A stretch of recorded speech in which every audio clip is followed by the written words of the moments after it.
ಮಾವು ಬೆಳೆಗೆ ಬೆಂಬಲ ಬೆಲೆ ಘೋಷಿಸುವಂತೆ ಆಗ್ರಹಿಸಿ ವಿವಿಧ ರೈತ ಸಂಘಟನೆಗಳು ಕರೆ ನೀಡಿರುವ ಕೋಲಾರ ಜಿಲ್ಲಾ ಬಂದ್ಗೆ ಶ್ರೀನಿವಾಸಪುರ ಪಟ್ಟಣದಲ್ಲಿ ಭಾರೀ ಬೆಂಬಲ ವ್ಯಕ್ತವಾಗಿದ್ದು ಹೋರಾಟ ತೀವ್ರ ಸ್ವರೂಪ ಪಡೆದುಕೊಂಡಿದೆ.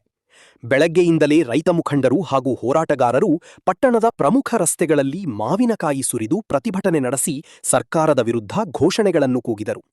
ಬಂದ್ ನಡುವೆಯೂ ಸಂಚರಿಸುತ್ತಿದ್ದ ಕೆಲವು ವಾಹನಗಳನ್ನು ತಡೆದು ತಮ್ಮ ಆಕ್ರೋಶವನ್ನು ಹೊರಹಾಕಿದರು. ಶ್ರೀನಿವಾಸಪುರ ಬಸ್ ನಿಲ್ದಾಣಕ್ಕೆ ಆಗಮಿಸಿದ ಸರ್ಕಾರಿ ಬಸ್ಗಳನ್ನು ಪ್ರತಿಭಟನಾಕಾರರು ತಡೆದಿದ್ದು, ಬಳಿಕ ಅವುಗಳನ್ನು ಡಿಪೋಗೆ ಹಿಂತಿರುಗಿಸಲಾಯಿತು.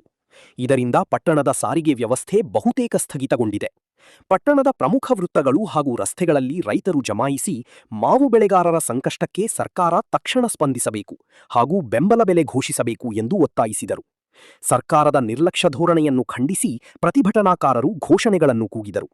ಪ್ರತಿಭಟನೆಯ ಹಿನ್ನೆಲೆಯಲ್ಲಿ ಯಾವುದೇ ಅಹಿತಕರ ಘಟನೆಗಳು ನಡೆಯದಂತೆ ಪೊಲೀಸ್ ಇಲಾಖೆ ಕಟ್ಟುನಿಟ್ಟಿನ ಭದ್ರತಾ ಕ್ರಮಗಳನ್ನು ಕೈಗೊಂಡಿದ್ದು, ಪ್ರಮುಖ ಸ್ಥಳಗಳಲ್ಲಿ ಬಿಗಿ ಪೊಲೀಸ್ ಬಂದೋಬಸ್ತ್ ಏರ್ಪಡಿಸಲಾಗಿದೆ.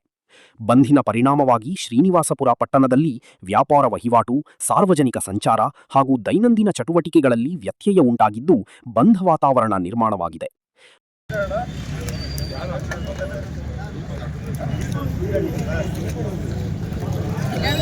ರೈತರನ್ನು ಕಡೆಗಣಿಸುತ್ತಿರುವ ಕೇಂದ್ರ ಮತ್ತು ರಾಜ್ಯ ಸರ್ಕಾರಗಳಿಗೆ ಹೇಳಿ ಧಿಕ್ಕಾರ.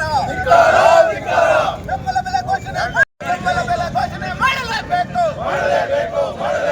ರೈತರಿಗೆ ಬೀದಿಗೆ ತಳ್ಳಿರುವ ಕೇಂದ್ರ ಮತ್ತು ರಾಜ್ಯ ಸರ್ಕಾರಗಳಿಗೆ ಹೇಳಿ ಧಿಕ್ಕಾರ. ರೈತರಿಗೆ ಬೀದಿಗೆ ತಳ್ಳಿರುವ ಕೇಂದ್ರ ಮತ್ತು ರಾಜ್ಯ ಸರ್ಕಾರಗಳಿಗೆ ಹೇಳಿ ಧಿಕ್ಕಾರ. ನಮಗೆ ಬೆಂಬಲ ಬೆಲೆ ಘೋಷಣೆ ಮಾಡಲೇಬೇಕು.